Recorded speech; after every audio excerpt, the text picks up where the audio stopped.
ఈ రోజు మా కిట్టీలో వివాహ భోజనం థీమ్ చీరలు కట్టుకొచ్చాము. ఇప్పుడు మా వాళ్ళందరినీ చూస్తారా? నేను అన్నాను కాబట్టి తెల్ల చీర. కూరల్లో ముఖ్యం ఉల్లిపాయ, అందుకోసం మేము ఉల్లిపాయ రంగు చీర కట్టుకున్నా ఉల్లిపాయ తెచ్చాం. పచ్చిమిరకాయ కాబట్టి గ్రీన్ కలర్ సారీ కట్టుకోవచ్చా. నేను పళ్ళు మిర్చి కాబట్టి ఎర్ర సారీ, రెడ్ సారీ. కూరల్లో రాజు వంకాయ కాబట్టి నేను వంగపండు కలర్ శారీ కట్టుకున్నాను. నాడు చిక్కుడుకాయ, అందుకే చిక్కుడుకాయ కలర్ సారీ కట్టుకొచ్చాను.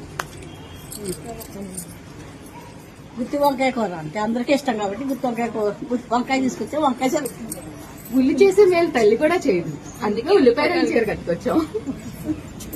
క్యారెట్ ఆరోగ్యానికి మంచిది కాబట్టి అందరూ క్యారెట్ జ్యూస్ తాగుతారని క్యారెట్ తీసుకొచ్చాను. ఆ సారీ కట్టుకున్నాను. చిలకడదుంప తెచ్చాను. చిలకడదుంప రంగు చీర కట్టుకున్నాను. నేను అరటికాయలు పట్టుకొచ్చాను. అరటికాయ రంగు చీర కట్టుకున్నాను. వంకాయలో రారాజు వంకాయ కలర్ చీర కట్టుకొచ్చాను. క్యారెట్ తెచ్చాను. క్యారెట్ కలర్ కళ్ళకి మంచిది కాబట్టి క్యారెట్ పట్టుకొచ్చాను. క్యారెట్ కలర్ చీర కట్టుకున్నాను.